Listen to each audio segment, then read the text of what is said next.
and welcome to AADA20 course, where we're going to look into Rhino, Revit, and Grasshopper, and how these three programs can come together and create an architectural piece, a building. And this course is tailored for third-year bachelor students, which means that at this stage, you should have the foundation or the basics, the basics of Rhino and Revit to be able to use both Rhino and Revit in parallel to create a pretty decent workflow. So I am going to begin in Rhino, and I'm going to create some sort of a facade system in Rhino and then import it into Revit and continue working on it and polishing it out in Revit. So that's what we're going to do. You should have basic knowledge of Rhino and Revit by now because you are third-year bachelor students. So I will not be going into detail about what different tools do, at least for the most basic tools. But I will be going into detail in terms of Grasshopper. So speaking of Grasshopper, well, actually, let's begin with Rhino, and then once we move into Grasshopper, I'll explain more about it. So for now, I have a pretty, empty scene opened up here, just a brand new file, and I will be importing a site model or a site plan that all of you students have on your, or don't have maybe, which you can find on the website. And if we look at the website of the course and we scroll down here to the end, here you'll see course-specific files, 2D site drawing in Rhino format.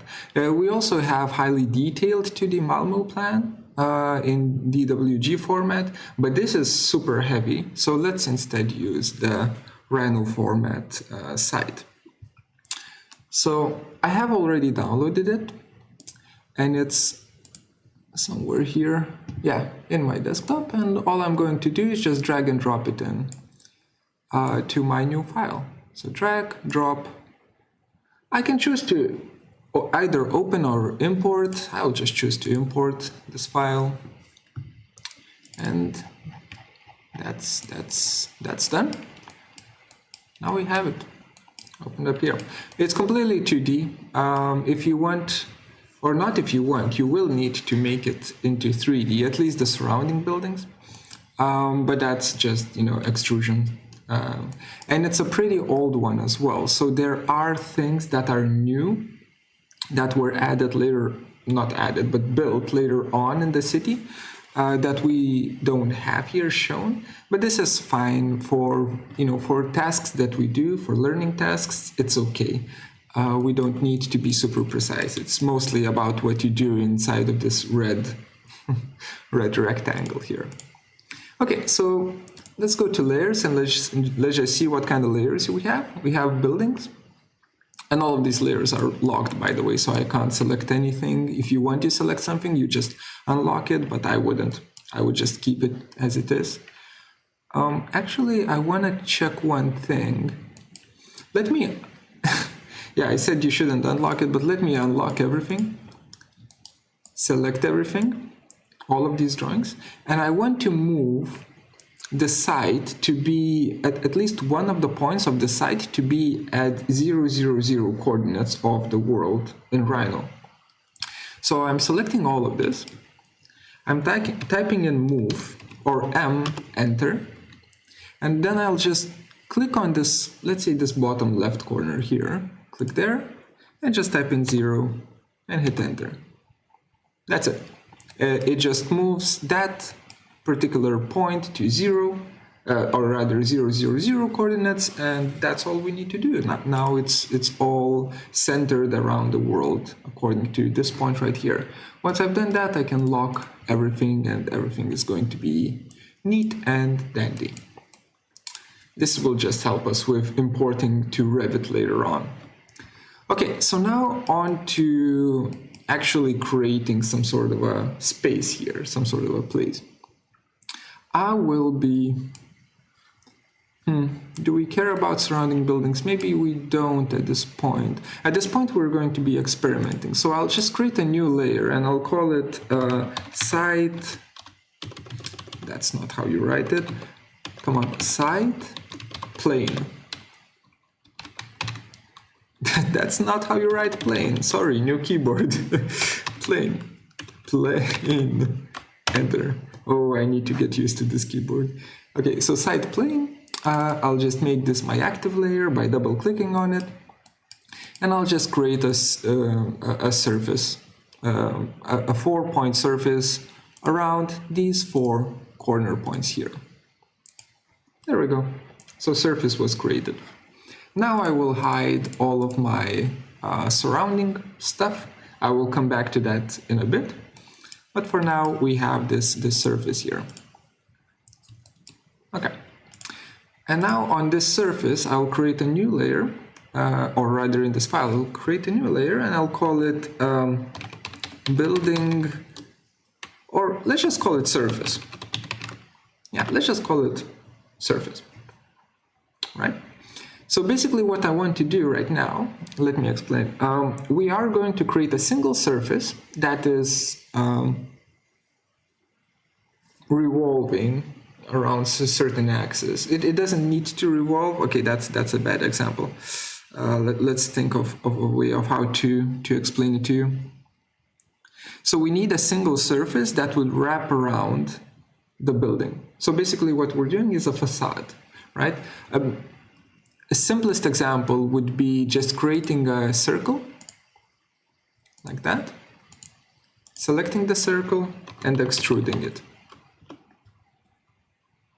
like that, and just choosing some sort of a reasonable value to extrude. So let's say 5 stories high, 5 times 4, 20. So 20,000 millimeters, right? So this is a single surface that's wrapping around, back to where it starts, right? So it's a cylinder in its essence. You can go quite fancy with this, and we will. But for now, just for testing purposes, let's kind of work with this, right? And this is a pretty big boy as well. Like in terms of surface area, this is quite large. Okay, so we have like the basics set up. We have the base and we have a single surface, right? For the facade. Now we will go into Grasshopper and actually create some sort of a facade system around it. So let me type in Grasshopper. Let me load that up. So to run Grasshopper, all you need to do is just type in Grasshopper in the command line, hit enter, and it's going to run it. So while it's doing that, I will explain what Grasshopper is. It's basically an add-on to Rhino, which deals with parametric modeling and parametric design. So everything that you do in Grasshopper is tied to Rhino. So it's linked.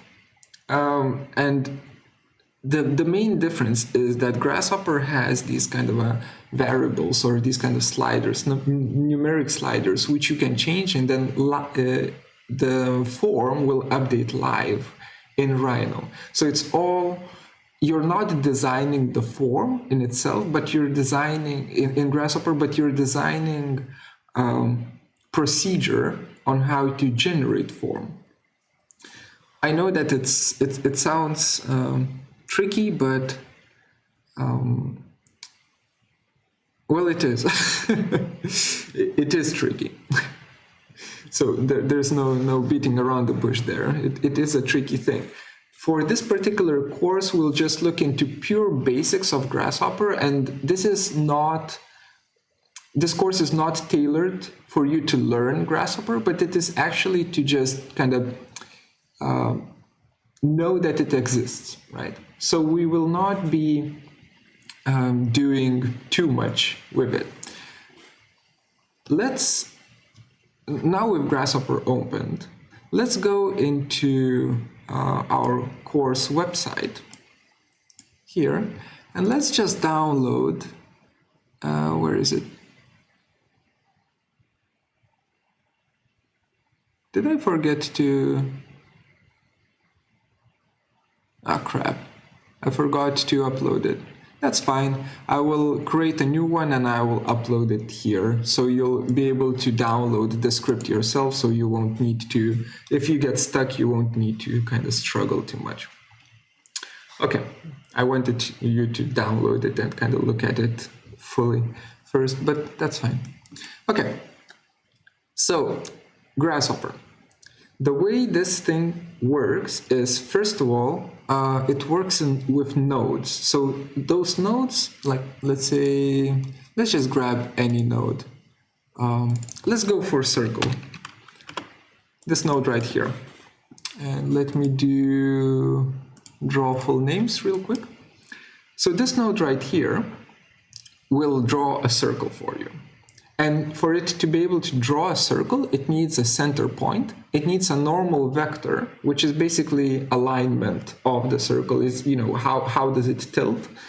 And it needs a radius, a number, right? So we can do a really simple thing where I just create a point, you know, in Rhino, right here, and I create a point container here in, well, first let's delete it. I create a point container here in Grasshopper point.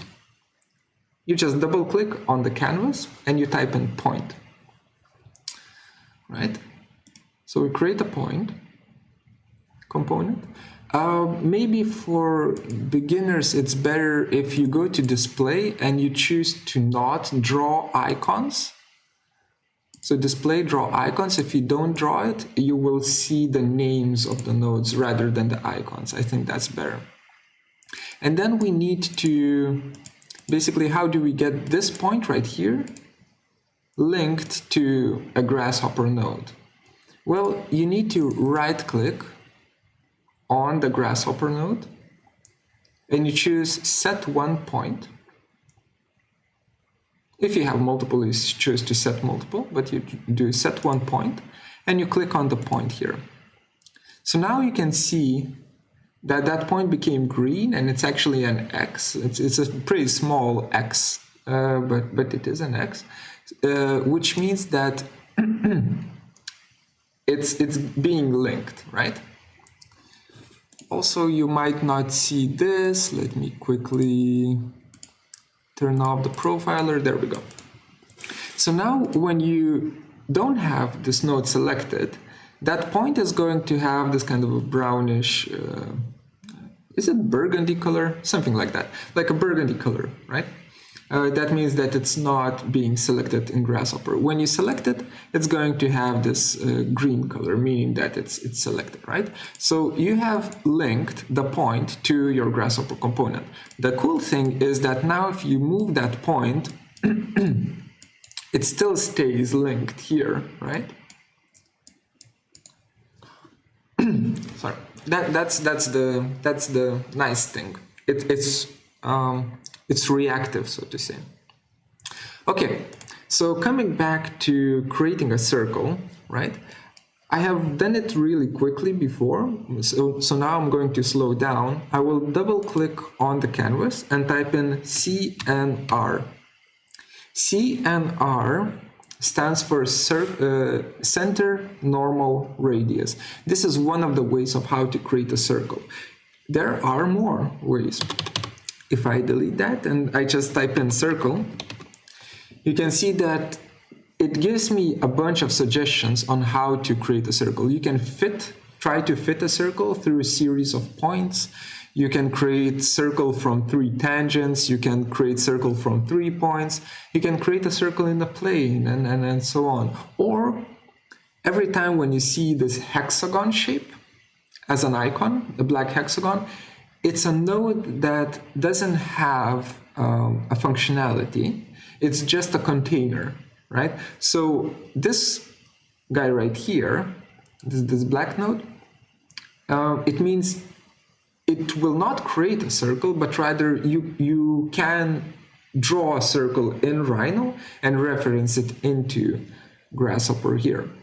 But yeah, now I'm starting to do a freaking tutorial on Grasshopper. This is okay. Let's move faster. Circle CNR, just like that. I grab my point and I need to connect it as a center for the circle, right? And by the way, since it doesn't have 3 inputs here, it's orange. And if it's orange, it means that it doesn't produce an output, right? The output of it is empty. But once we connect point to center, and the way you do it is you drag from the node, from the right-hand side of the node, the point, you drag it and plug it into the center input here.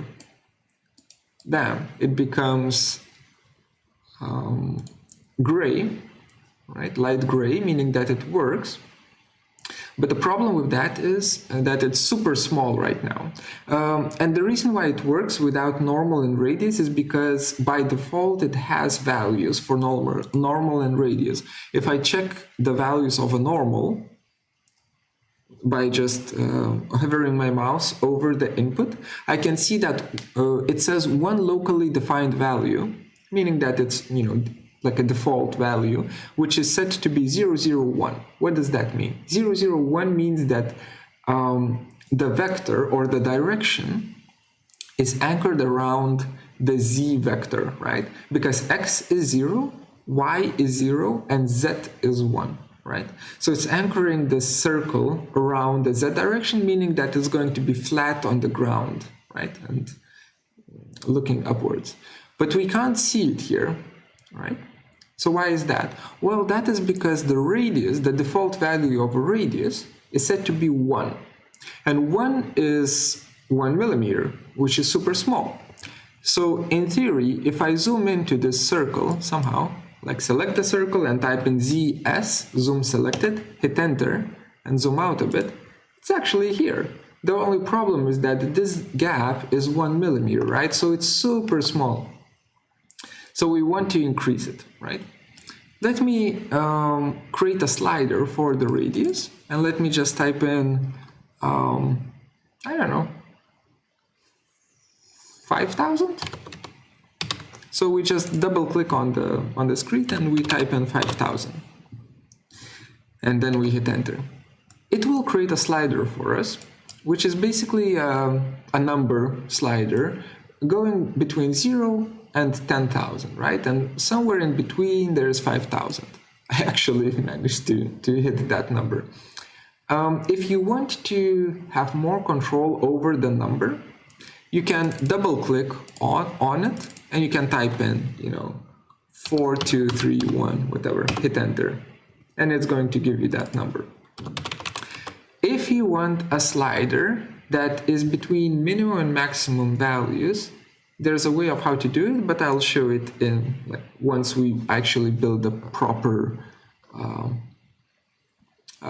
script. Right now I'm just speaking about the functionality of Grasshopper. So let's take that slider and connect it to radius, like that. And then we need to zoom out quite a bit, and now you can see it, right? So coming back to the point here, if I move the point, the circle will follow the point, which is super cool. If I have 2 points, it would draw 2 circles around those 2 points. That's also cool. If I take the slider and I scroll the slider down or up, it will change the size of the circle, which is also nice, right? So this is basically how whole Grasshopper works, is these connections and these nodes. You can go pretty pretty complex with it, and we usually do, but it's not for this particular course. Okay, let's select everything and delete it. And instead, let's work on this surface here. Okay, so before we begin, I have prepared already a script for you to use, and I will not be explaining everything, under the hood, how that script works. Instead, we will just learn how to operate with it. I don't know how many times I already said this during this this course, but we will not be teaching you Grasshopper. Instead, it's going to be mostly focused on Rhino to Revit workflow. So in that regard, it's important to learn everything that's under the hood in terms of Grasshopper. Why do I let me find where I have it. And it's all going to be, of course, available for you. Where do I have it? It's going to be available for you to download from the course's website. So let me actually find it here. There we go. So it's this script right here.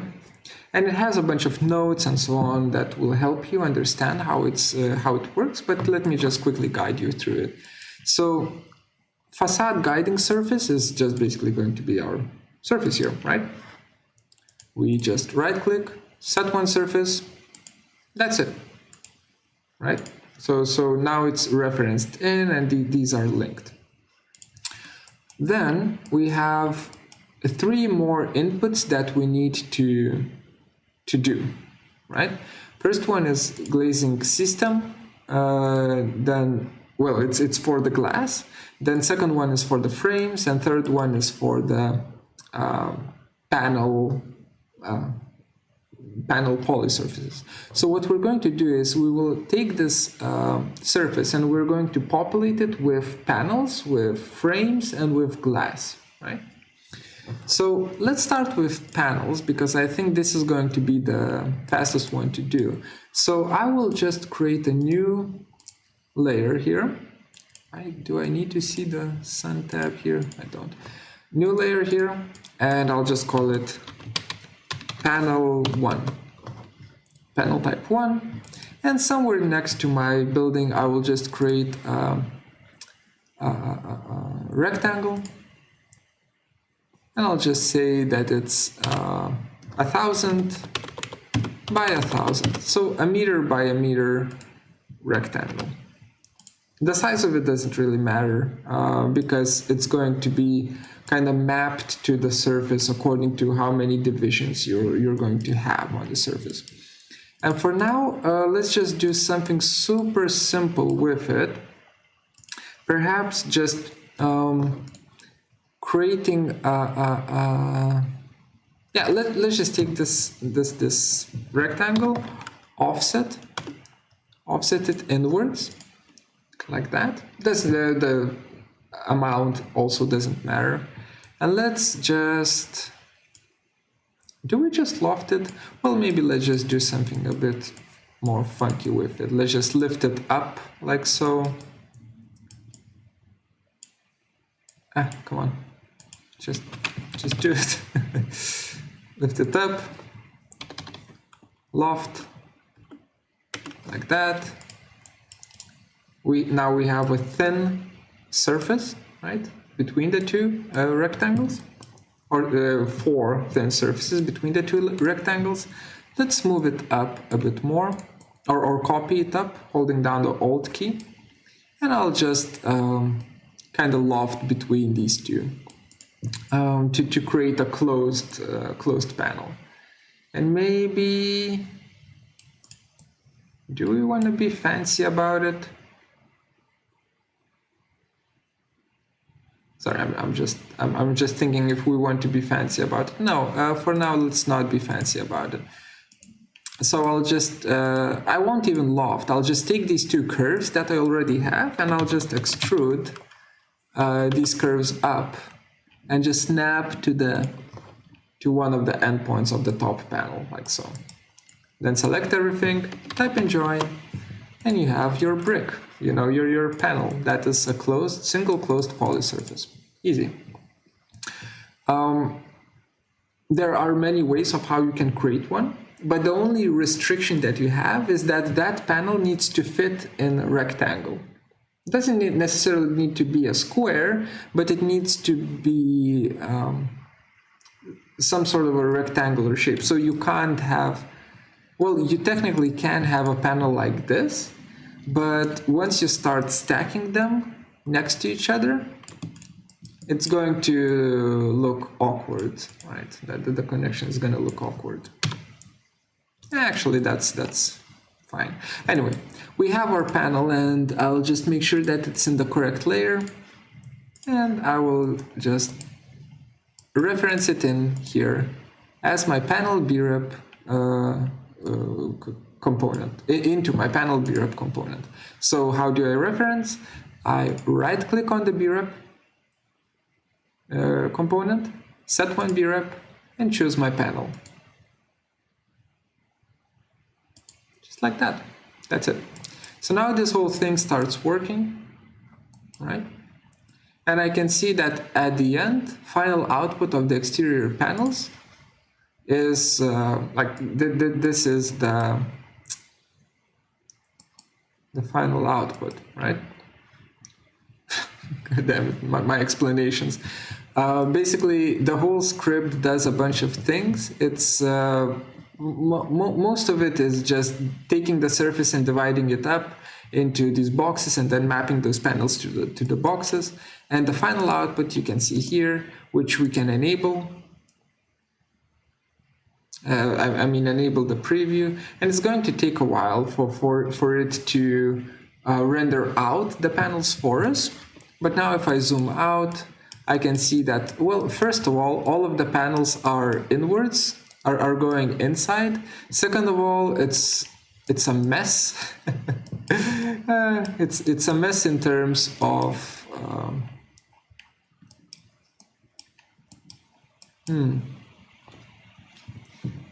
It's a mess in terms of how many panels you have along the height and how many panels you have across, right? So there are a few things that we need to fix before we actually input the panels. So let me get rid of the link between the BREP panels here and this Rhino geometry here. And I can get rid of the link between these two by right-clicking on the BREP component and choosing clear values, like that. So this fixes it. And instead, let's fix the tiling. Okay, so that's it. That's something that I should have done from the start. Sorry about that. I'm backpedaling now. But the tiling is basically controlled by these two number sliders here, 9 and 45 by default, right? Yeah, you can actually see it, resolution for facade division. And you can look at it if you enable the preview of a surface box. And you can enable the preview by right-clicking on it, on the surface box component, and choosing preview to be turned on. Right? Right-click, preview. Scroll wheel, clicking the scroll wheel and enabling preview also works. Okay.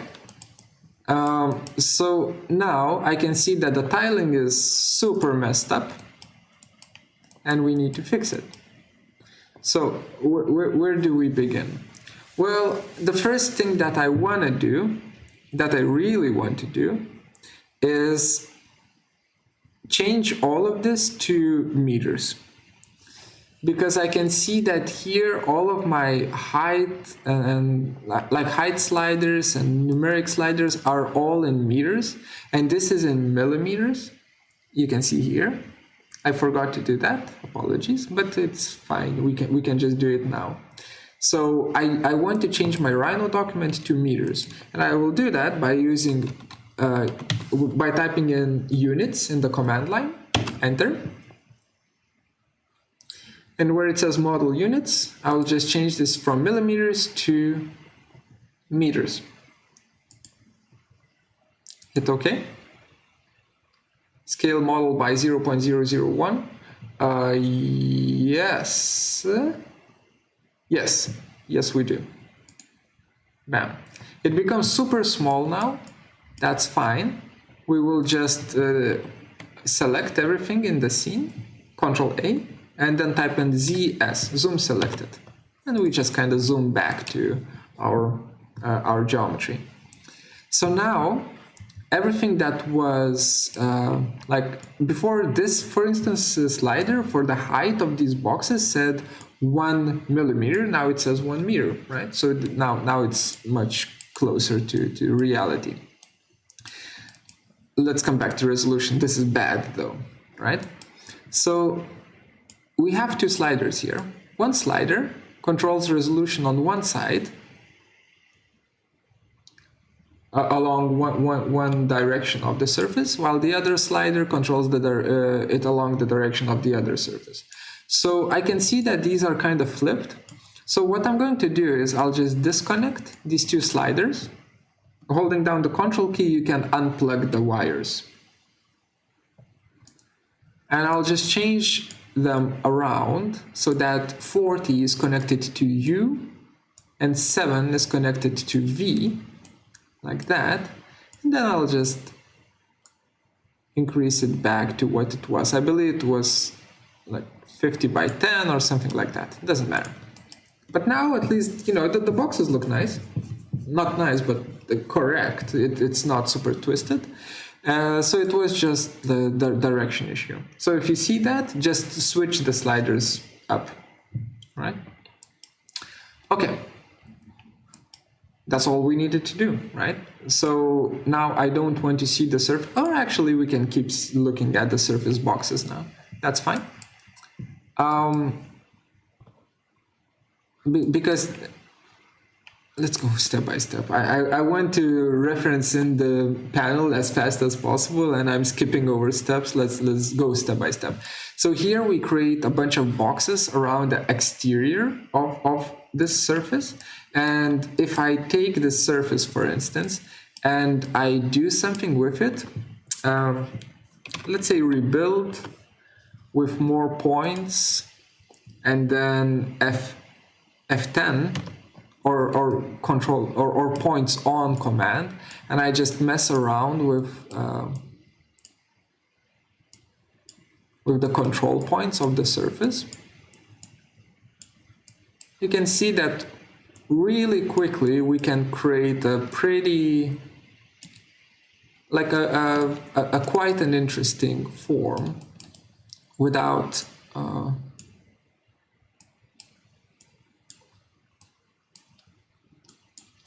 messing around with it too much. Please don't go ham with this, right? With the control points, because you will need a lot of. If the curvature is too steep, you will need a lot of resolution to kind of fill in a very steep curvature. So it's better to not go too ham with this. Either way, this seems to be working quite nice. And it's basically, we have 50 by 10, we have 500 panels along all, like this surface here. So these are our boxes for exterior tiles, right? Okay. Then we create boxes for interior tiles as well. Interior tiles are going to be for frames and for glass. Right? So basically what we're doing is we're creating frames, we create glass inside of the frames, and then on top of it we add like fancy nice panels. You know, your typical office building facade system. So let's look at boxes for interior tiles. Let's look at that. So I enable preview of those, and I can see that those boxes are going inwards. Perfect. That's exactly what we want. So there's a lot of crap now on the screen. Let me, for instance, select the surface and let me hide the Rhino surface so that it's not in the way. And here I can see I have interior boxes, I have exterior boxes. Everything seems to be neat and dandy. All right. What do we do next? Well, next I will decrease the resolution by half. So instead of 50, I have 25. Instead of 10, I have 5. Just so that it's faster for us to check whether or not there are any mistakes. So the calculation times are going to be dramatically faster. Okay, we have that going on. And let's start referencing in stuff. So the landscape is in the way, as per usual. So let me hide the landscape for a bit. Let me zoom into this little tile here, and let's reference it in again. Panel brep comes in here, sure. Right click, set one brep. Well, right click, set one brep, select the panel, gets linked. Now it's going to look like this. I know the preview is a little bit, you know, not that nice, but it is what it is. You can make it nicer if you kind of do custom preview here and connect it like so, then it's going to be nicer. And then you can add a swatch and kind of give it some sort of a color and disable that, and you know, you end up having a nicer preview. Then even if you go to Arctic view, it's going to be even nicer. But that's I don't think that's necessary at this point. Instead, we just look at it like so. We just need to see if it breaks or not, and we see that it doesn't break. That's great.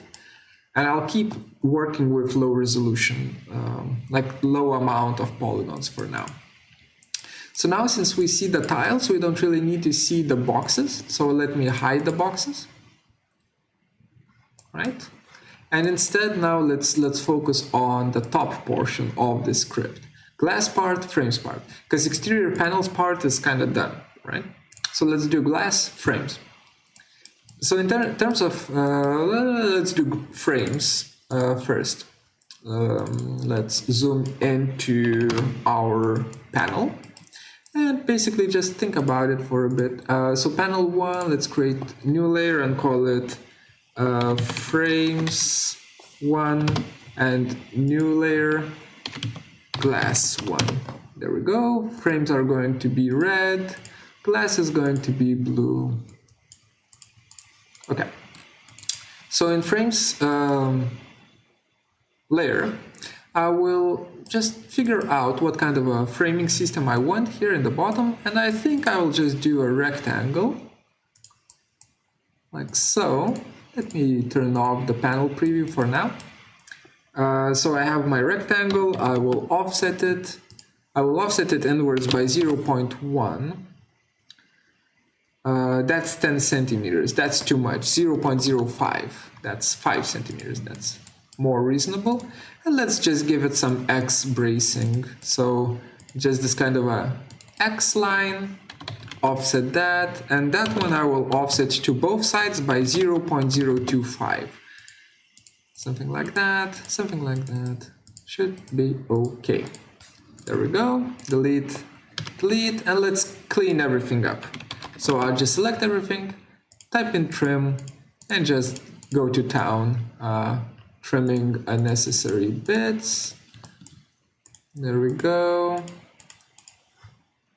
I just want everything to be a single, eventually to become a single surface. So like that. And then I can join everything up. And now let's create frames first. So I will select all of this and type in planar SRF, planar surface, to get this kind of a framing here.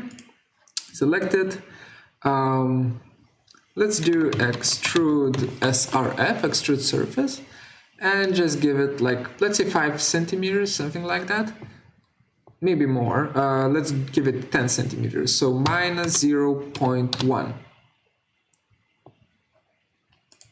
So it extrudes downwards, and I extrude it downwards because of this. Ooh, this is a thick boy, but that's fine. It's going to be remapped to the size of the inner boxes, so it's not going to be a thick boy. Okay, so we have that going on. That's great.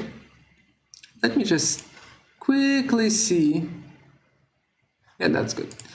So we have that going on. That's great. And now we need to figure out where the, actually it looks ugly. Scale 1D, let's make it like that. It's better. And now I just need to add glass to this, right? So I will just find where my triangles are inside of this frame. So these 4 triangles, and I'll make sure that I'm in my glass layer. I'll make planar SRF inside of these triangles. So I'm just making 4 surfaces here. I will extrude these surfaces down, and the glass is going to be like a centimeter, let's say. So 0.01.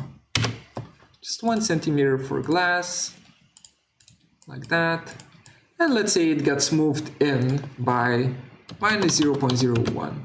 So, it's inset inside of the frame, like that. Okay, that's all we need, right? We have 4 glass planes, we have our frame.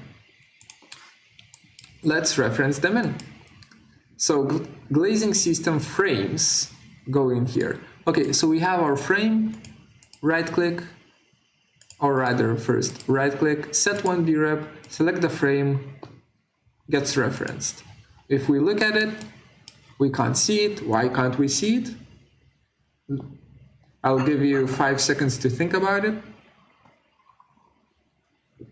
Because it's disabled, the preview is disabled. So box morph, final output of the frames, we need to enable the preview.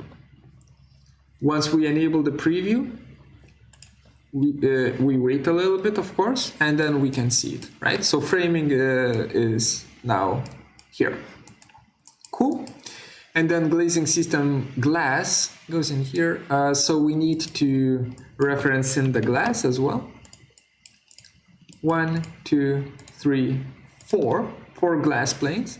And you can see there's a group node here that's going to group them up into one happy family for us, which is nice. So we need to then, to reference in more than one object, we need to right click, set multiple breps instead of set 1 brep, and then you click, click, click, click on 4 of them, hit enter, all 4 are being referenced. We zoom out and we don't see them. Why don't we see them? Exactly, because it's not being previewed here. So we preview it. Bam! There it is. That's it. We have our facade system done. Now we want to have more, like a larger resolution, because we see that it doesn't break, right?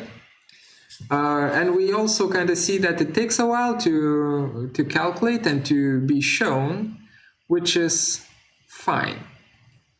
It's faster than rendering, but of course there's a lot of complexity involved in the script, so it takes a while. Either way, let's increase resolution to what it was. Okay, important thing. Let me just grab my microphone and just scream at it. Don't move the sliders. Do not move the sliders. If you move, okay, let me put it back. If you move the sliders, every step, let's say you move a slider from 5 to 10, right? Grasshopper will calculate every step between 5 and 10. So it's going to do 5, then it's going to do 6, 7, 8, 9, and only then 10. It's going to take forever. Instead, you double click on the slider and you type in 10 and you hit enter. That is much better, because then it only will calculate the last, the 10, the variation of 10. So now this is going to take a while. Of course, there it is, it's done. And we have just increased the resolution, effectively twice, right? Instead of 5, we have 10, so it's 2 times more polygons. Not polygons, but panels. So now let's increase it even more. Instead of 25, we do 50. Again, do not move the slider. Double click, type in 50. Hit enter. And then you wait. So this takes a long time to calculate. In this case, it doesn't take that long because the geometry, the underlying geometry of the panels is pretty simple. But if the geometry would be curvilinear, for instance, if there's curvature involved in the panels themselves, then this might take 2 minutes, 3 minutes, 10 minutes maybe to calculate. But it will calculate it eventually. So usually my rule of thumb, if something takes more than half an hour, then I kill it. You know, then I turn off the program and start working on it again and start looking into geometry. But if it's like 30 minutes to calculate, then it's for a paneling system, it's still fine. You know, it's not ideal for sure, but it's still fine. So we end up with this, right? Okay, let's bake it out. So what I mean by bake it out is extract it, like get it back from Grasshopper into Rhino. To do that, I will create a new layer, or actually I'll create 3 new layers, and I'll call this, do we need to? Maybe we don't. Do I want to? Yeah, let's keep it nice. So I will be creating 3 layers. Panels.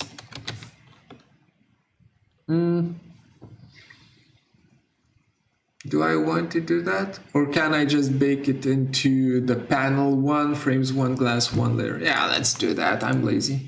Delete, delete, delete. Okay, so we already have like panel 1, frames 1, glass 1. So let's extract the geometry, or it's called baking, by the way. Bake the geometry out from Grasshopper back into those layers. So let's bake out the glass. First, right click on the geometry that you want to bake. So in this case, it's box morph, the final output, and it even says bake this. Right click, bake. We find where it says glass 1, and we just hit OK. And then we wait. It's going to do its magic.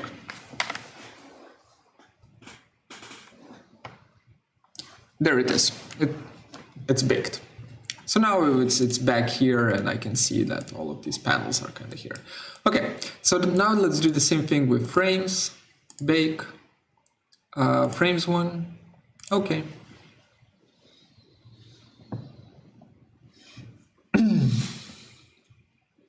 Wait again.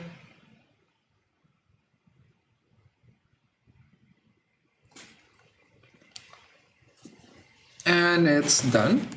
No, it's not. Yes, it is. Sorry.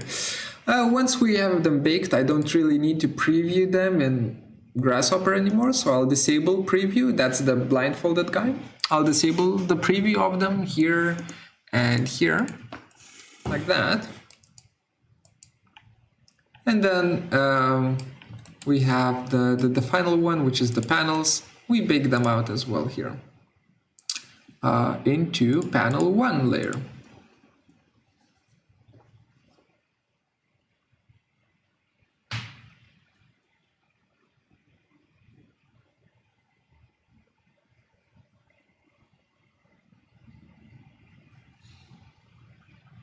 So the variation of these panels, you will need to do 3 variations, right? 3 variations of the bracing, of the framing together with the glass. You know, how do you envision it? And also 3 variations of the panels, and then you will choose the one that you like the best and move on to creating a building out of it, right? So it's kind of counterintuitive, but we start designing the building, in this case, from the facade or from the envelope, which I also find quite nice. I don't know, it's quite nice to have it like that. Is it still doing it? Did I bake it? Did I forget to bake it? Oh no, never mind. I forgot to. I disabled the preview of the panel 1 layer, so I couldn't see it. Okay, let's wait for it to load everything in, and there it is. And let's hide the Grasshopper file. Okay, let's look at it from the Arctic point of view. This is how it looks like. Of course, glass will need to be glass, but other than that, I think this is quite a nice form. You know, quite a nice form, very simple panels, but still pretty cool. So let me just quickly change up a panel. Back to shaded view, change up the panel and bake out a new version of it. So for that, I will create 3 new layers. And I will call this one panel 2. And I'll call this one glass or frames 2. And last one is going to be called glass 2. Okay. So let me zoom into this bad boy here, and let's see what we can do. Alt copy. So I have a copy of this, or actually, maybe we don't care about it. Let me actually do it from scratch. So again, a rectangle, 1000 by 1000. No, we're in meters. So rectangle 1 by 1, like that. Why is this panel smaller? Distance 0.539. That's a super weird. It doesn't matter. The actual size of them doesn't matter because they are being remapped to the geometry here. So we have that, and then I will not be changing the panel. I will just be changing the frame. So I'll be working the frames layer, and let's say offset, super thin offset here, and let's grab a circle, anchor it like so. Offset. Do we do inwards or outwards? Maybe outwards. Yeah, like that. Select everything, trim again. Pum, pum, pum, pum. Same thing here, pum, pum, pum, pum. Same thing here, pum, pum, pum, pum. And here. There we go. Join everything up, planar surface. And it's actually the same procedure as we did before. Extrude surface. Downwards 0.05, doesn't matter. Oops, that's not how you write 0.05. Like that. Did I delete the curves? Oh crap. Duplicate edge. Let me just. I accidentally deleted the curves, so now I need to do this, like duplicating the edges to have them as curves. That's fine. Join it up. Planar surface, so these are surfaces for my glass. Offset surface, downwards.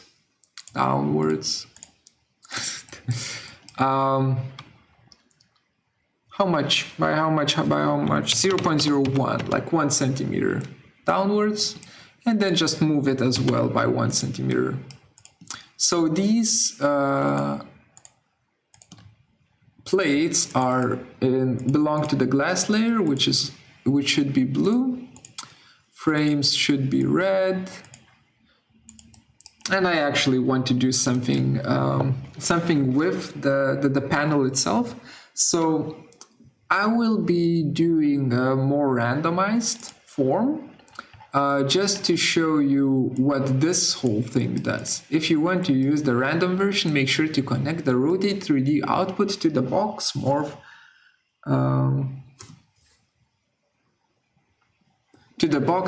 input. So random version. Let me explain what it does. it's basically going to take whatever panel you have and it's going to rotate it 90 degrees by 90 degrees randomly. So if I have something like this, so I have a circle here and a circle here. Let me just draw a rectangle like so. Let me hide glass and change this to panel layer so that I can, So if I have, a rectangle and two circles here, and let me trim away those two circles, and imagine what would happen if I copy, and then just copy, and so this pattern, if I, for instance, take these two arcs and rotate them 90 degrees, it does that. Wait, did I forgot to copy one? Yeah, I forgot to copy a few arcs here. That is fine. So I just took these two arcs and I rotated them 90 degrees. So it's either this or this, right? That's the nice thing about this pattern. So I'm going to make a three-dimensional version of it by just taking the pattern, taking this and making it into 3D. Yeah. So offset. Let's do. I need to offset these lines to both sides. So let's do 0.05. Something a little bit thicker, like that. Delete, loft, okay, loft, okay. So I have like two surfaces now, and I will just offset them upwards by 0.05, doesn't matter. Just to give it some height. That's it. That's all I needed to do. Just these two bananas. And then we need to just reference everything back, everything to how it was. So for that, I actually need to hide the version 1. So I'll just hide those three. And let's start referencing in stuff. So let's start with panels as per usual. So I'll turn on the surface box here, and you will see one thing that will be pretty bad. So to reference an additional geometry, not additional, but to replace geometry that's already referenced, because here it has panel 1 referenced, you just right-click on the BREP component and choose Clear Values. You clear the values, then you select these two bananas. Wait, can it be two bananas? Shit.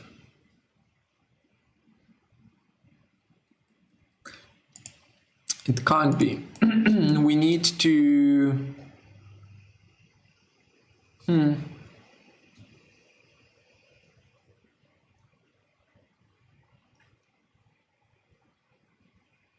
So these two bananas, they can't be here.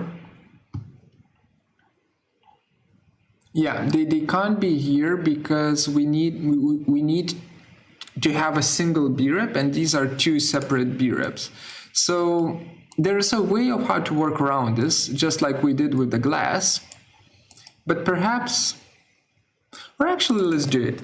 So I will create a group component, group node here, which will take both of these bananas here, and it will group them up into one single group, and thus we can then use that group to orient it, to grab a bounding box from it and do everything. So all of the wires that belonged to the BREP component now belongs to the group. Now it should work. Set multiple BREPs. Now we wait and we pray and we hope that it's not gonna break. And it doesn't seem like it's going to break. Okay, and let's enable the preview. So I just used set multiple BREPs like we did before, right? And I'm just looking if this is going to work or not. Yeah, there we go. So this is how it looks like, you know, when it's not randomized, when it's just, you know, that panel being repeated. It's kind of a nice little pattern here, you know, like the zigzaggy thing that flows along the shape. But what if I want it to be randomized, right? Well, then I just use this one, and I even kind of drew a dashed line here showing what you need to do. So you just need to do this and connect it to the geometry input here, like that. And then if we wait a little bit,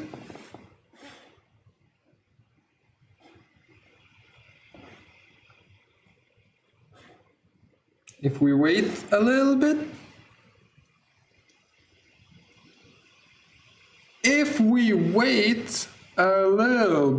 there we go. It's going to randomize those panels, and now you get randomize the orientation or rotation of those panels, and you get with the same panel, by just rotating it, you get a lot of variation, right? A lot of different things, which is cool. So we have that going on for us. And now let's do frames and glass.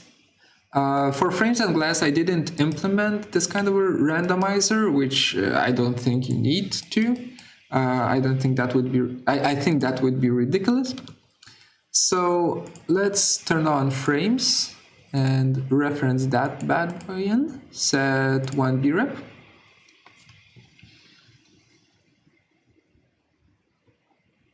Well, this is doing the fastest way on how you can break your computer, not computer, but on how you can make everything run super slow. Let's do glass now. While we'll be doing glass, I'll explain. Clear values, or come on.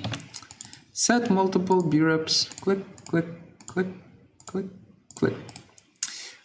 So the fastest way of how you can brick your definition and make it calculate for 100 years is by giving it a sphere, like using a sphere as a panel. It just takes so long to calculate. So nothing, don't go too fancy with the panels. It's just going to increase the calculation times drastically.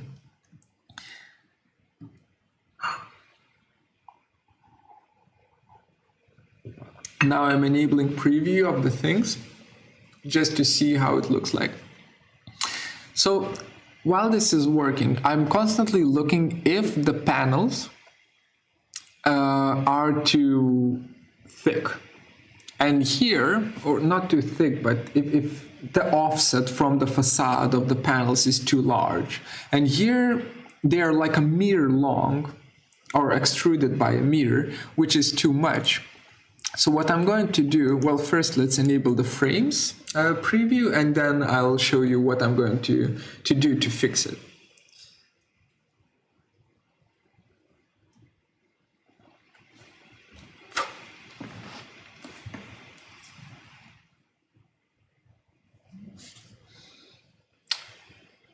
Waiting is, I hate waiting, but this is how it goes. This is how you need to do it. And basically you will need to do 3 variations of this. So I've already done 2, and I'll stop here with the 2 variations, but you will need to do 3. So a third one, and you'll need to kind of pick and choose the one that you like. So coming back here, these panels are too long. How do I fix that? Like they extrude too much. Well, I go back here where it says boxes for exterior tiles, right? And here this number slider says 1 meter. Well, what if I give it 0.5 instead of 1 and connect that to the height? You know, that's just going to make the boxes, I'm showing it on the screen with my hands. It's going to make these boxes have the size or have the height, and thus the panels themselves are going to have the height, right? So you have full control over that as well. Yeah, as you can see here. Let's bake this out. to panel 2.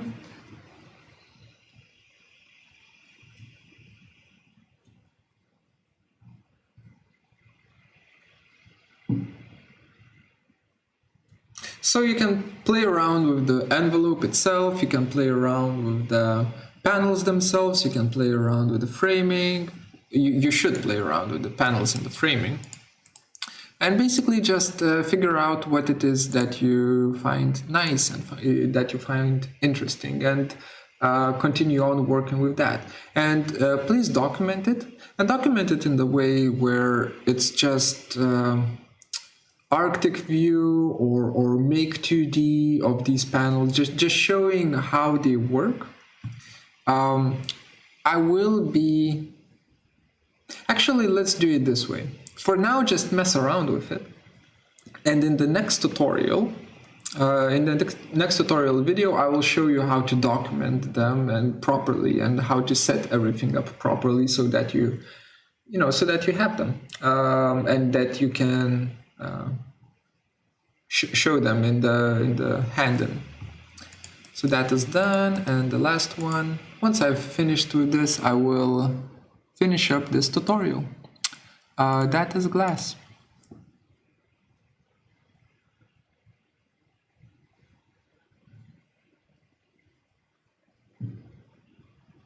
Or actually, no. Maybe I will take a small break, and then I will add it to the end of this tutorial for you to, so that you can work from start to finish inside of Rhino, and then we will pick up Revit part in the next tutorial video. Let's wait. There we go. Now I will disable preview of all of these. Save that. Okay, let's go for Arctic view again.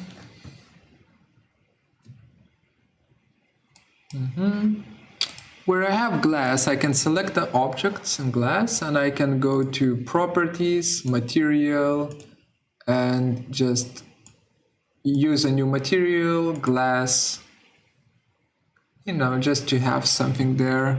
Why is it red? Oh, I know why. You will not see it red, you will see it like this. Don't worry about it. So like that, instead of solid color, I can use application settings.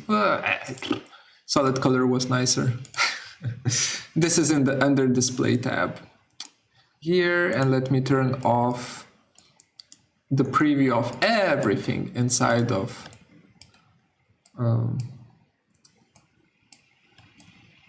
Grasshopper. Turn off tangent edges, surface edges here. And this is what we end up with. So this is version 1, right? Pretty neat. And let me turn that one off. Go to glass, select objects, display. Nope, not display. Oh, come on. Use material. So I'm just adding material to the glazing of the other structure here, and then turn off all other panels. And this is version 1, and that was version 2 before. Cool. And you can kind of change them up, so you can say that glass 1 and frames 1 should be paired with panel 2, for instance. And you'll end up with a different kind of a structure. All right, let me grab a little bit more of my sweet coffee, and then we will continue working on this and me showing how to make it presentable and extract some information from it. So stay tuned.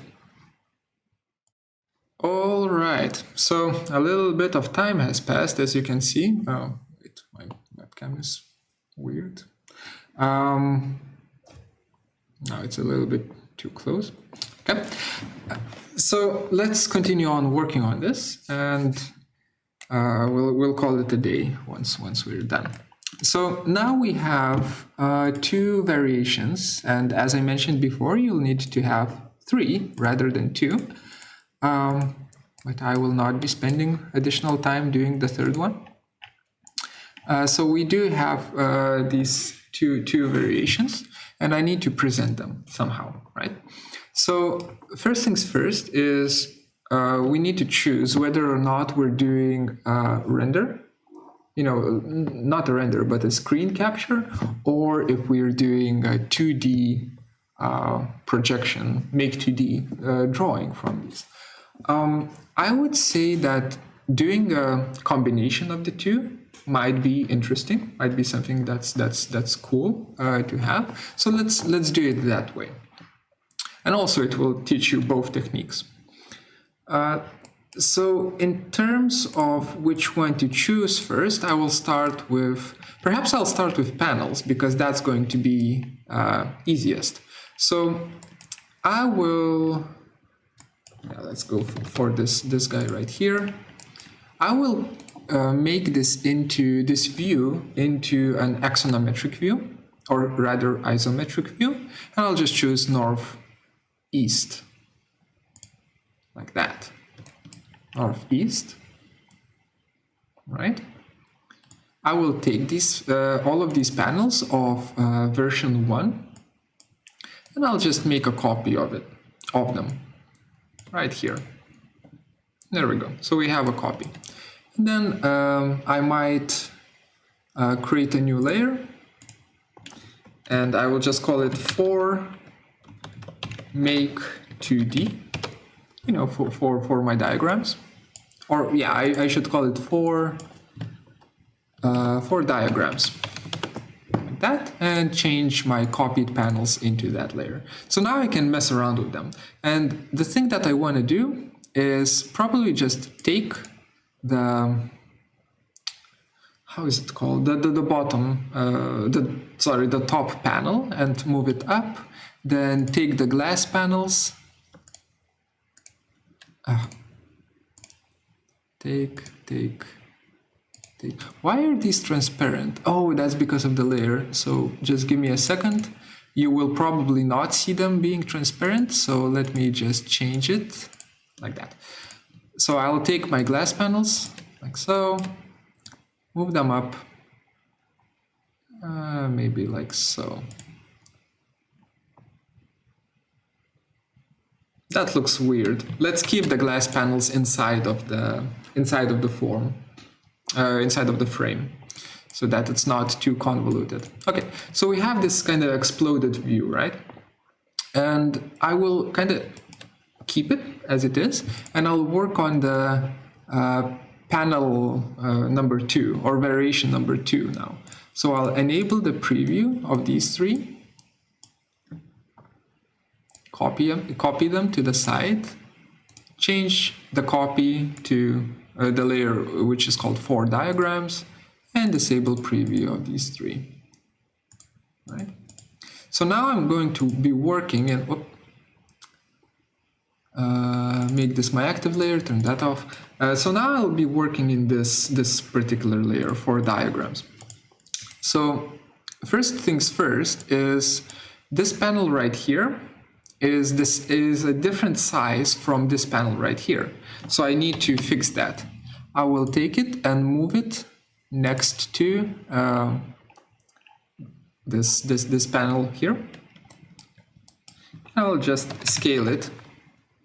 Or let's use scale 1D. I'll scale 1D, use scale 1D, and stretch it down so that it fits like so.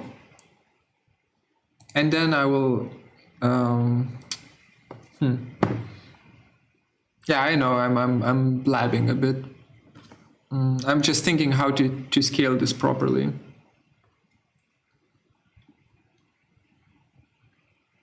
Yeah, let's do it this way. So as I mentioned before, I use scale 1D to stretch it down, and then I will just measure the distance between this point and this point. So that's 0.593 meters. And I'll scale 1D again. Scale 1D from this point to this point. And then instead of clicking, I will type in 0.593. So I'm basically squaring it back to the original size. Not the original size, but to a square proportion, right? So all I did was, I didn't scale it according to height, I only scaled it according to width and the length, so that both of these panels have the same size. If you modeled these panels in the same size, you wouldn't have this problem. So I suggest you do that instead of what I'm doing right now. Okay, and let me lift these two bananas up. Move vertical from here to, let's say, here, so that they're above. Okay, we have these two guys. So I will make,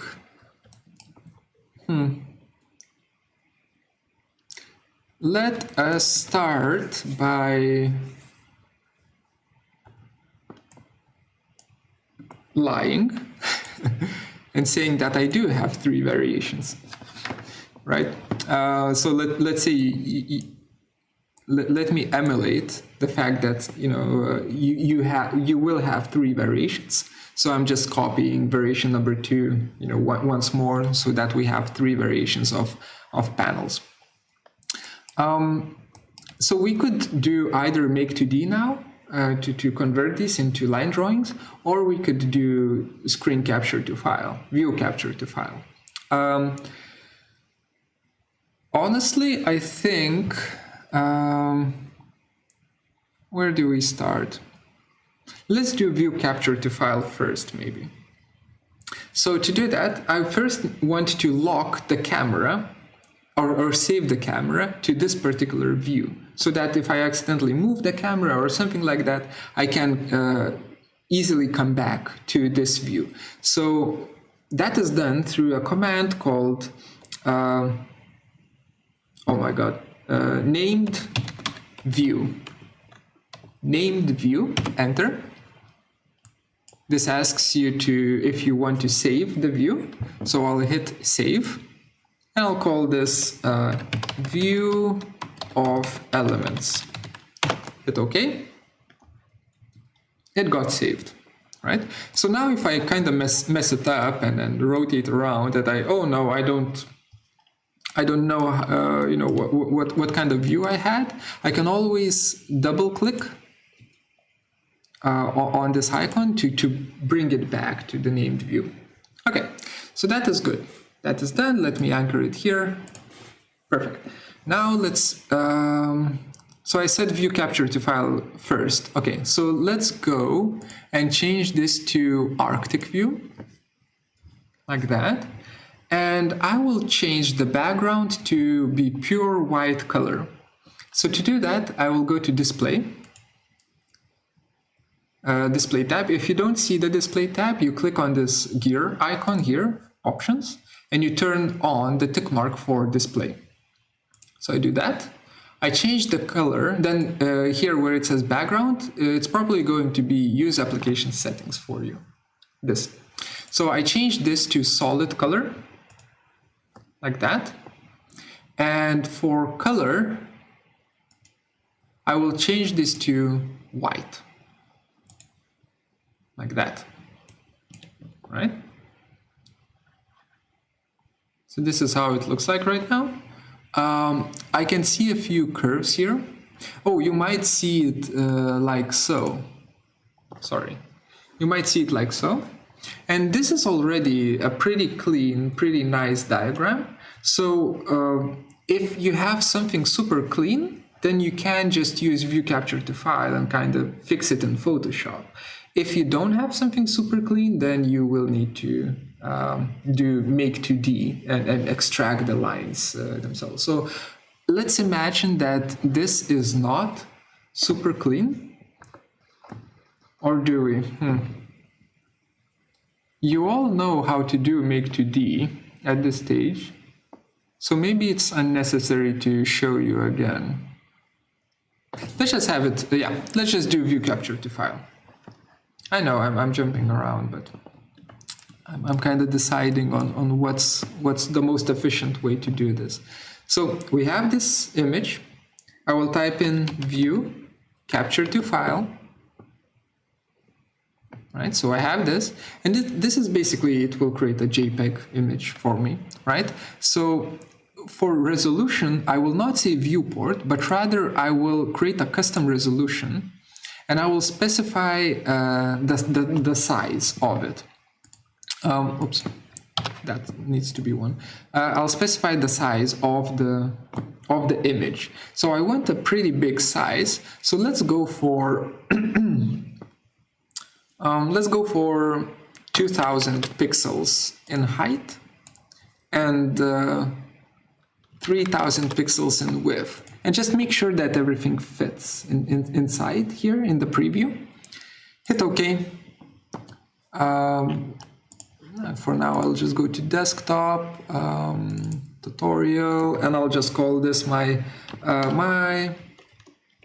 diagrams, like that. And I just hit save.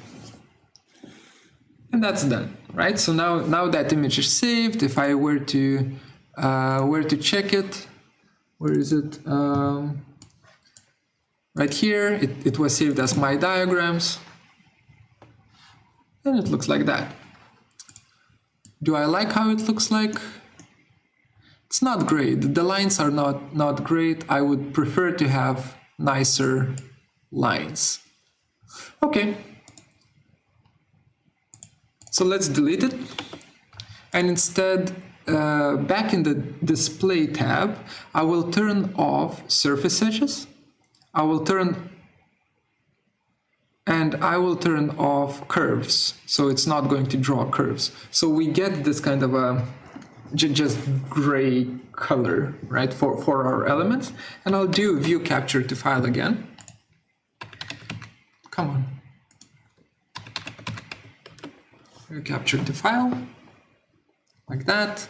Hit OK. Save it, and it gets saved. Okay. So now, if I were to check it, now it's just shades, right? It's just shadows. Okay, that's something we can work with, but we need to bring back the lines, and I can do that by selecting all of these elements and typing in make 2D. Make 2D. Layer name, I'll call this elements. Tangent edges, hidden lines, scene silhouette. I don't really need a silhouette for this. Yeah, it's fine. Hit OK, and it's going to generate a line drawing for us, which we can see in the top view. If we zoom in, there we go. So those are the line. That's the line drawing that we have. For now, I'll just group it and move it somewhere down, somewhere here. So I have it. I have it saved there. Okay, that's good. Now we need to do the same thing with our structures, right? So let me take all of these elements here, where I have the layer for diagrams. I will just create a new layer and call it Big Boys for Diagrams. Like that, make that my active layer and hide the original one. So this is the big boy that's going to be used for the diagrams. Like that, so I select it. Let me just make sure that it's fine. It seems fine. I'll find a nice angle for it, something like this perhaps. No. Maybe something like that. Maybe here we can even do a perspective view.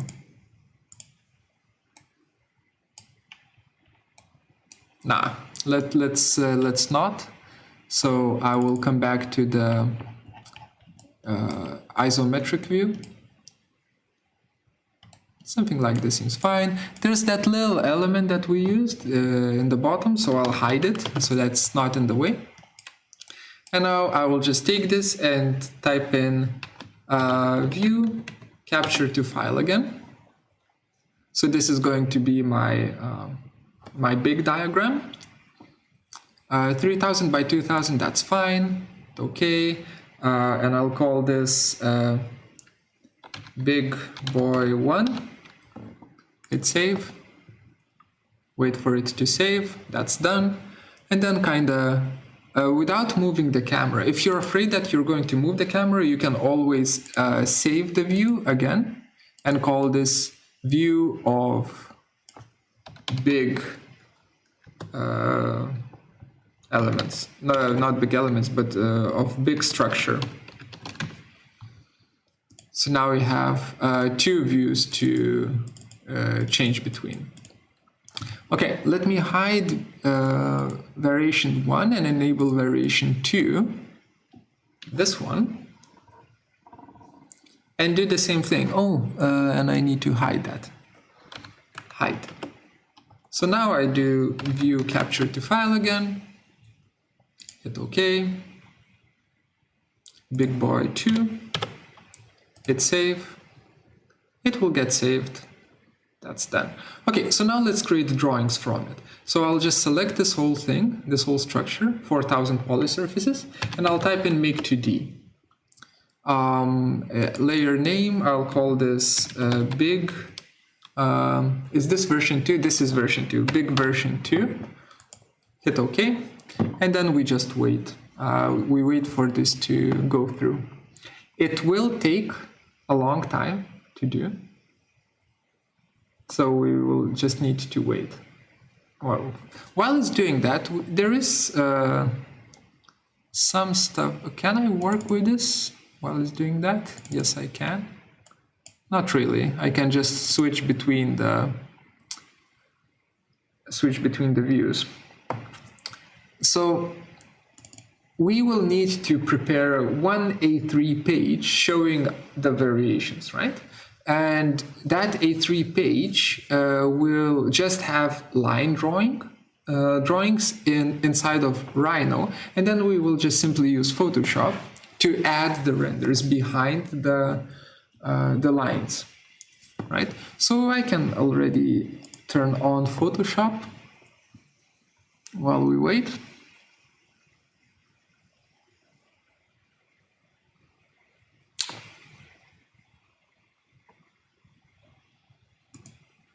Still 0% done.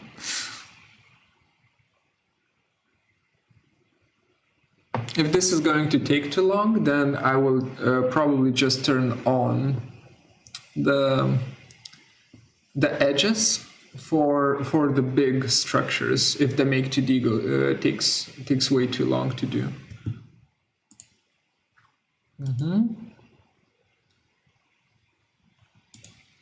Yeah, whatever. Let me just hit escape.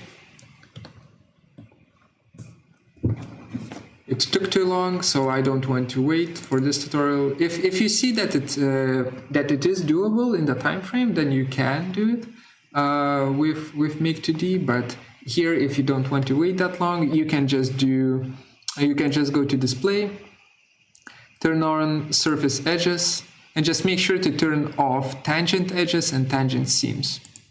That and that. Yeah, so you'll end up getting something like this, which we do view capture to file. 3000 by 2000 is fine. Hit OK. So this is Big Boy 2. We just replace it with the one that has the lines. And let us do the same thing for Big Boy 1. Oops, we don't select it. We just type in view capture to file. 3000 by 2000, there we go. Big Boy 1, save, yes. Let's look at how they turned out. So Big Boy 1,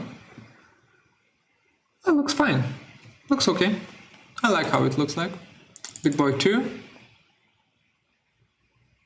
Could be better, but it's still reasonable. Still fine. Okay. So we have that set up. Then we need something to, we need that A3 page, right? So I will create a page here. I could do a layout, but for one page, I don't think we need to. So I'll just create a page here. That's going to be A3 size. So 0, and I'll just type in 420 or 0.42 by...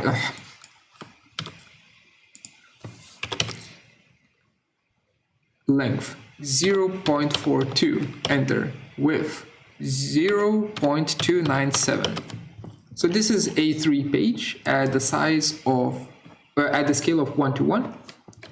I will just offset it inwards by 1 centimeter, which is 0.01, like that. And I'll take my diagrams here of these elements. Of course, they will need to be scaled down quite a bit. So let me scale them down for now by 10. So scale 0.1, maybe even more.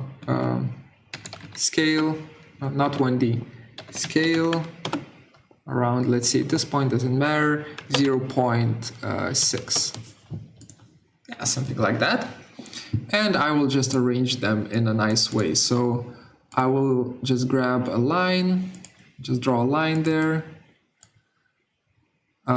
I will select this line and divide it into 3 segments.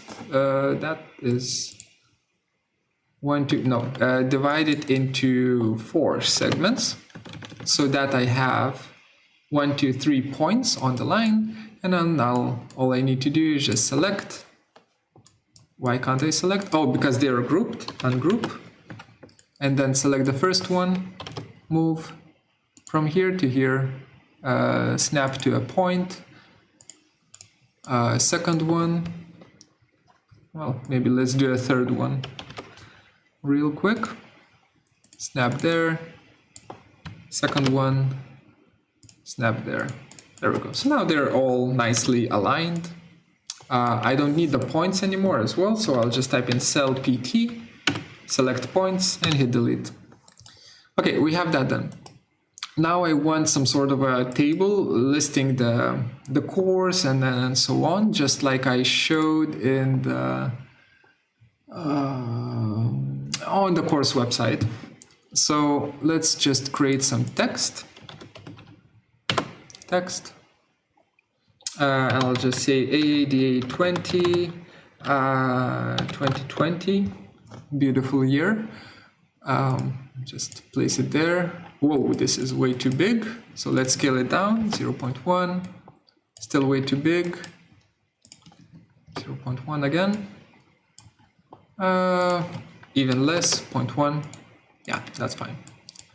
So the actual size of the text is 0.005 meters, which is 5 millimeters in height, which is a pretty big text, but that's fine.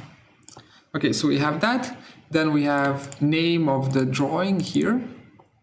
Wait, let me check the template so that I'm kind of pedagogical about this. So let me just go to the lthdigitalwordpress.com. Right here, AADA20, scroll. Okay, so we have the course name, author information, drawing name, ground floor plan, blah, blah, drawing scale. Okay, so after this, I have just a listing of author information, like that. And it's smaller, so let's say it's half the size, something like this. And then below it I have my name, so let me just anchor it here and type in, actually, can I center it? No, I shouldn't. Gediminas Kirdeikis There we go. So we have that working. And then on this side, we will have a pretty large text, a pretty small text here, just saying draw, come on, drawing name, capital N, drawing name. And I'll just call this tiling or element exploration. That's fine. Element exploration, it doesn't fit, that's fine. We can just take the whole thing and move it to the side like so. So now it fits. Okay, that is done. And then right at the bottom, we still will have two things. So let me just copy. I can copy by holding the Alt key, by the way, if you forgot. Drawing scale. There we go. And here I just do 1 to 200. No, wait, there's no drawing scale for this one. So I just do a dash. Right? Because all of these are just diagrams, so there's no scale attached to them. And now I'll just make it pretty, right? All I need to do is just make it pretty. So let me just create a rectangle around it. Turn off ortho snap though. So rectangle like that. Oop, don't snap. There we go. Usually there are rules involved in the size of these boxes and so on, but for this particular course, we don't really care. We just want to have that information present, so we just do it quick and dirty. Okay, so we have that, and yeah, let's misalign. That's fine. We have that, or can we just? Yeah, let's just do it like that. That's nice as well. Okay.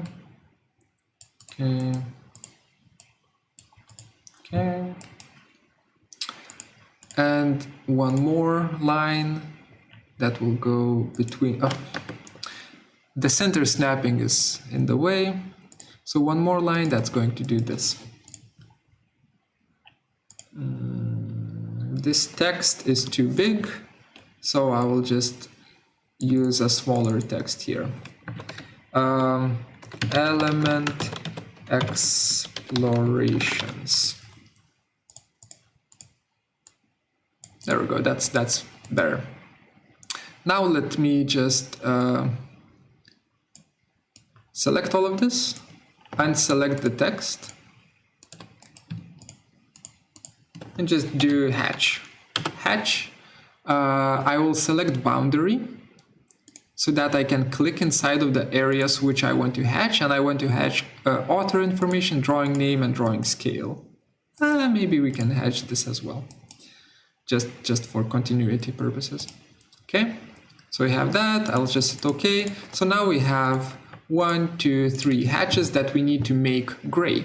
So I can make them gray by just selecting them, going to their properties, going to object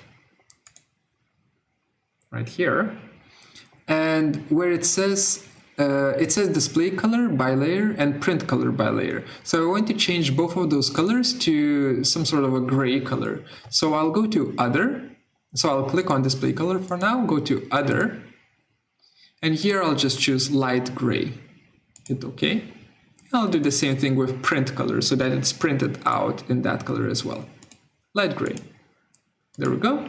So now these three boxes become light gray.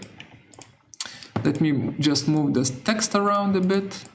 That's fine. That's fine. Yeah, looks okay. All right, so that's done. So I will borrow a little bit of text, and I'll just call this real quick. Actually, we can do big text here. I'll call this version 1. that. Call this version 2, call this version 3. If I wanted to spend more time on this, I would definitely work with the line weights of these elements, for sure, right? I would make them nicer, basically. But now, since we are quite restricted on time and I don't want to have like a 5-hour tutorial video, I'm going to keep the line weights as they are. Okay, so we have this set up.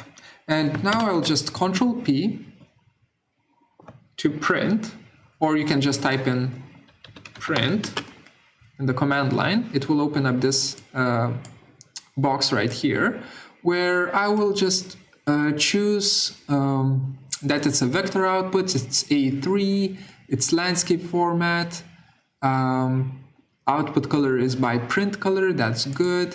View and output scale, I'll just say that instead of viewport, I use window. So window, and then I'll just click on the bottom left corner, and then click on the bottom, on the top right corner of my A3 page. Hit enter. It gets laid in there. I can see that the scale is correct, 1 to 0.01 meters. If I just change this to meters, 1 to 1, that's perfect. I hit print. I just save it in my tutorial folder, and I'll just call this the Rhino PDF raw. Hit save.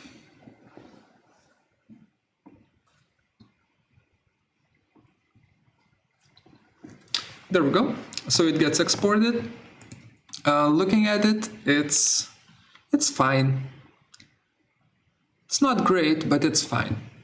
So now let's add all of the necessary bits in Photoshop. So with Photoshop opened, I will drag in my Adobe PDF file, and it's going to give me the import PDF like dialog box where I can choose to choose different things. The only thing that you need to do is, instead of crop to media box, no, sorry, you do need it to crop to media box, not bounding box, but rather media box. This will keep it as A3 page.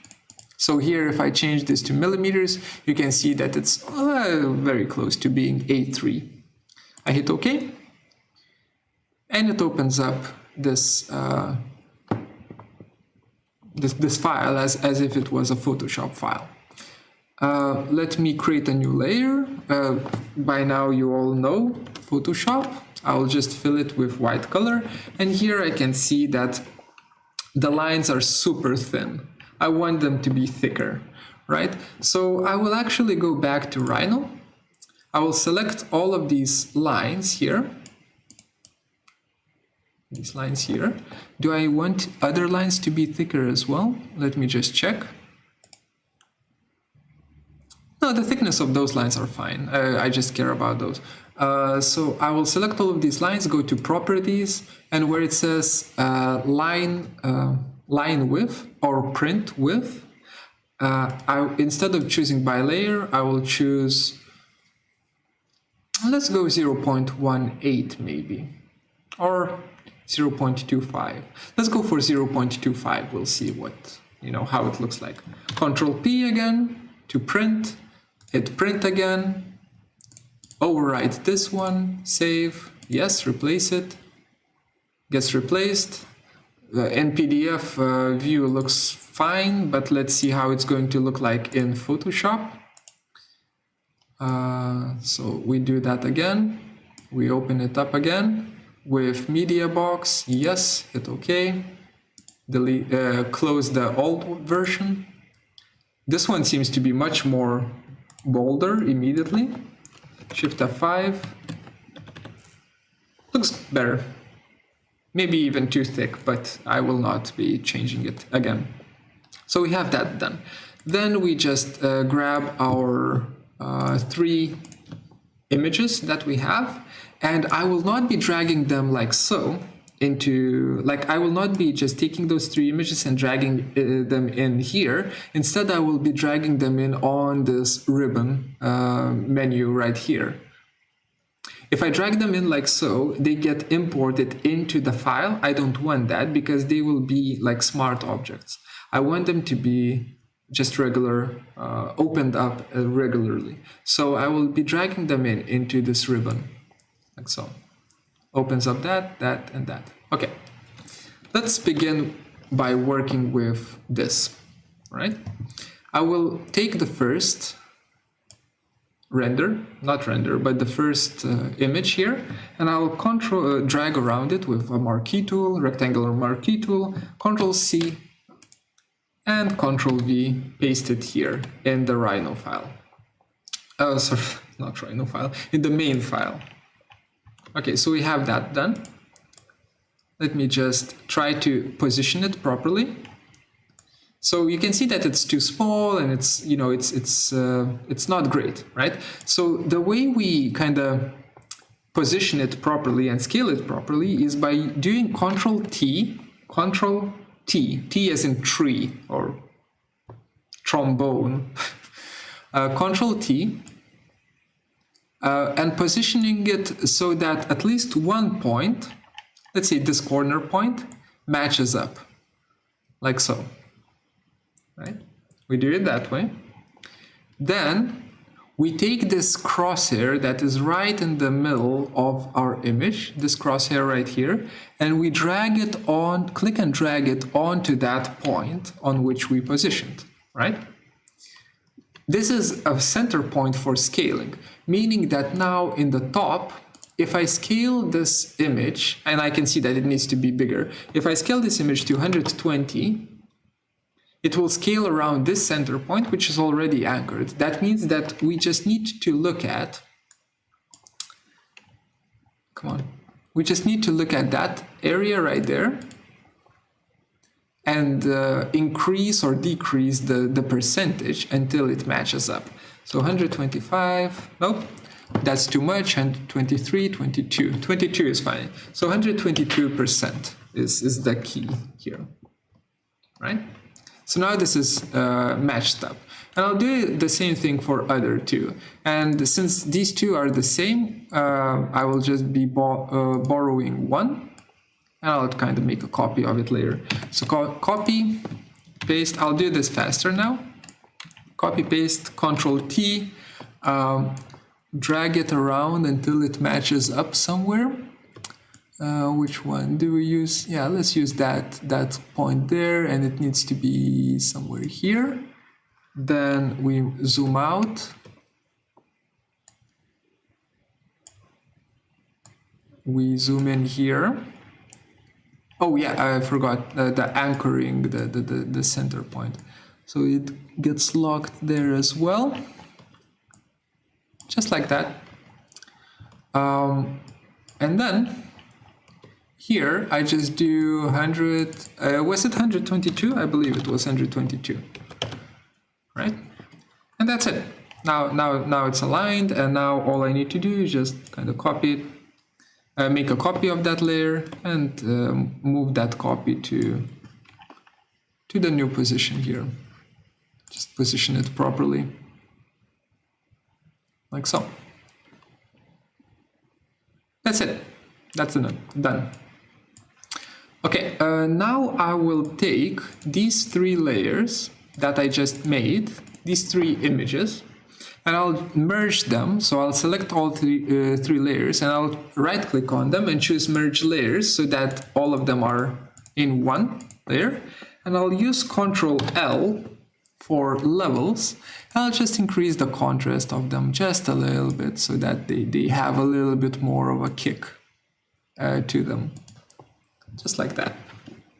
Okay, that's done for the elements. Maybe the opacity is a little bit too intense, so let's do 75% opacity rather than 100. Then I'll take big boy 1. Let's start with this one. Copy, paste. Paste it in here. That's great. I'll take big boy 2, copy paste it here. So now you can see that big boy 1 and big boy 2, both of these are kind of intersecting poorly. So I will make the blending mode for both of these layers. I'll make it into multiply. Multiply here and multiply here, so that the white gets cut off. Okay, so we have it like that. It doesn't really fit that well. Now does it? That's fine. We will make it fit. We'll just scale it down. So I'll just take, let's say, the first one, and I'll scale it down to, let's go for 66%. We can actually get away with 75%, something like that. I'll take the second one, Control T, and scale it down to 75% as well. Yeah, that's fine. It kind of fits. So this will be here. This will be here. And then the third one, I will just make a copy of this one, move it here.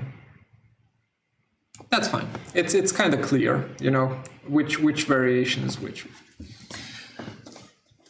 That is it. We are done. Now all I need to do is just file, save as a PDF, Photoshop PDF, and then I will do. Wait, that's the wrong folder. Right here, I'll call this Rhino PDF finished. It's saved. So congratulations.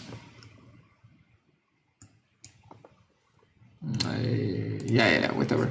Congratulations, you have finished your first page of the course. Moving on. What preparations do you need to do? Well, first of all, let's just take all of this and just I'll change this to that layer that was called 4 diagrams. I'll just change all of it into that layer. So now it's auto saving and so on. Let's come back to the view. Perspective. There we go, perspective view. So I changed it back to how it was. Let's change it back to shaded view. And just type in show so that we're showing all of the geometry that was hidden. We are currently looking at version 1. And perhaps that's what we are going to continue working with. Or rather, no, I will work with version 2. Yeah, this seems to be a little bit nicer. I don't want to see the surface though.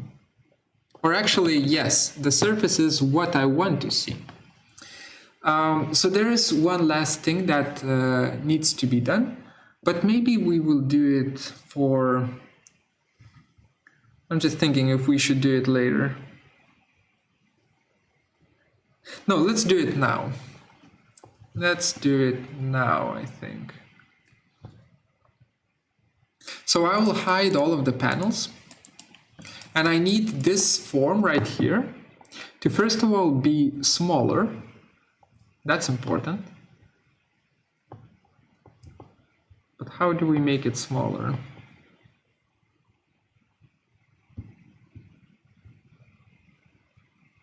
Sorry, I'm now just thinking about it.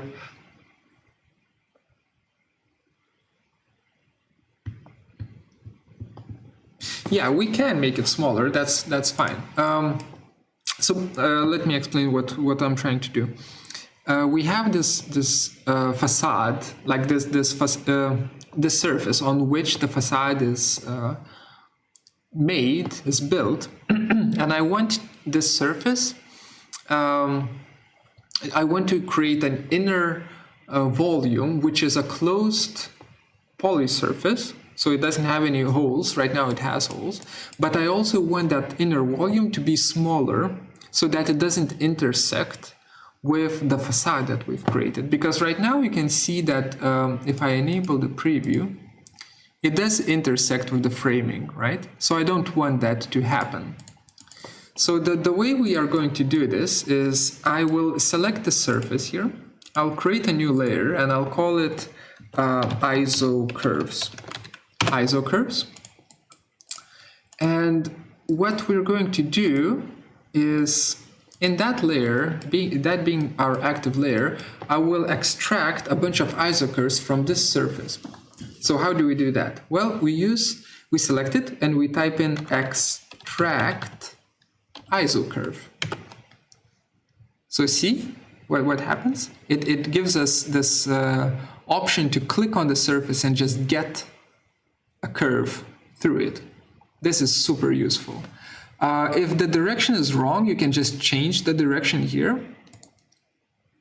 You click on direction U and then you set the direction V, and then you will get a curve running in another direction on the surface.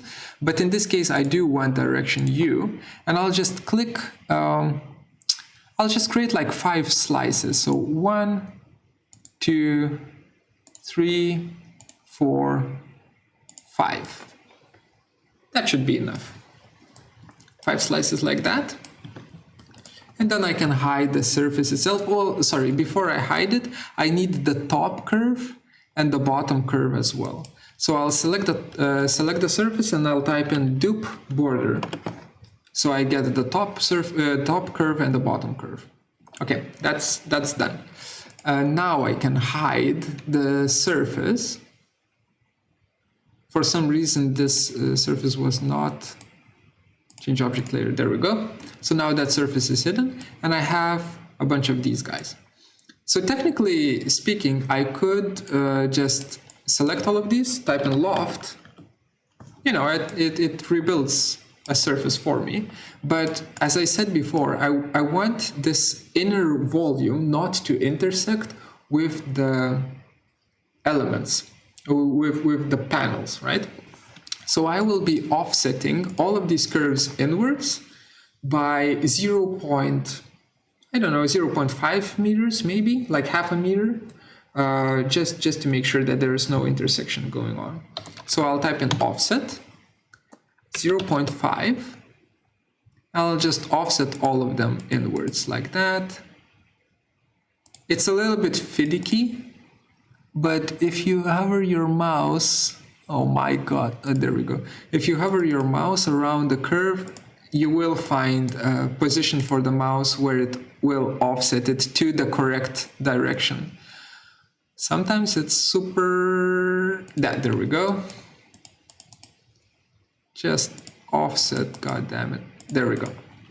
Okay, so now we have like double curves. So I need to delete the outer ones.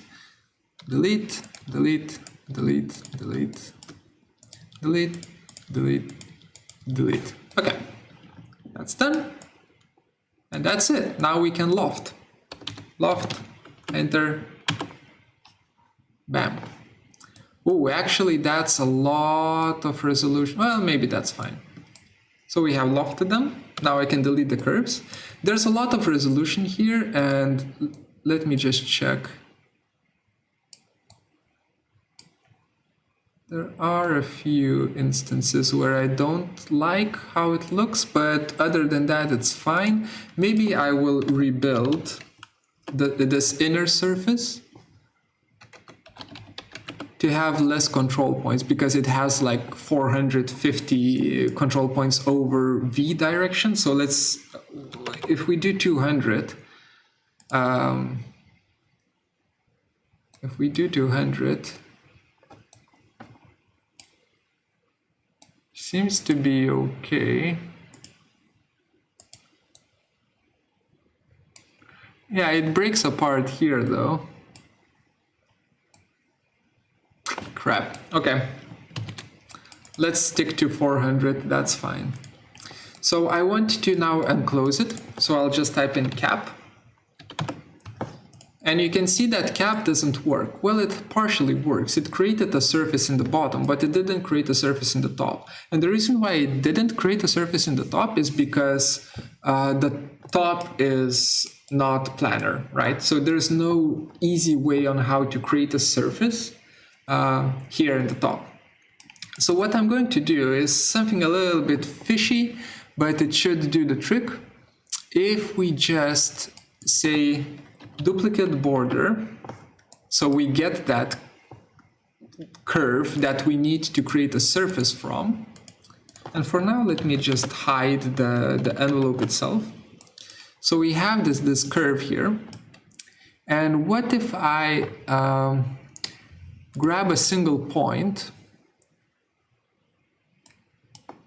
and in the top view, I just place that point somewhere right in the middle. And then back in perspective view, I drag that point up to something like so. Because I don't need this volume to be pretty. So this might do the trick. So I have that point. Is it possible to loft? Yes, it is possible to loft between a point and a curve. So I loft, I hit OK, hit delete. So this is how it looks like. I know it's a lot, but if we look at it in the Arctic view, it's actually pretty fine. You know, it's not pretty, but it does work. So this is what we get. Then I will type in show to show the rest of the structure. Select the top, select the rest of the envelope, type in join, and we get our closed volume. If you're not sure if it's closed or not, you can type in what, and it's going to say valid polysurface, closed solid polysurface. Great. So we have that going on. The reason why we need it to be a closed volume is because we will be using it as an input for our later on in Revit. Right? So now we are finally done. Let's just see how it looks like. Arctic view.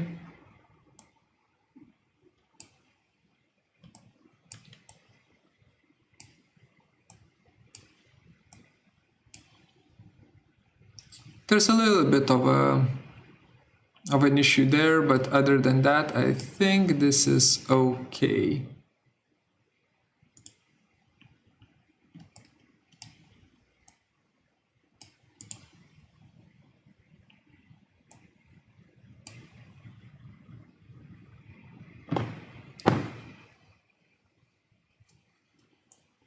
Why is there like X's here? Oh, that's because of glass 1. Okay. So yeah, this seems to be A-OK, and we can continue on working on this in our later tutorials. So for now, the exercise is to make 3 of these and choose the one that you are going to continue on working in the next, in the future. Yeah, tomorrow. Okay, we are done.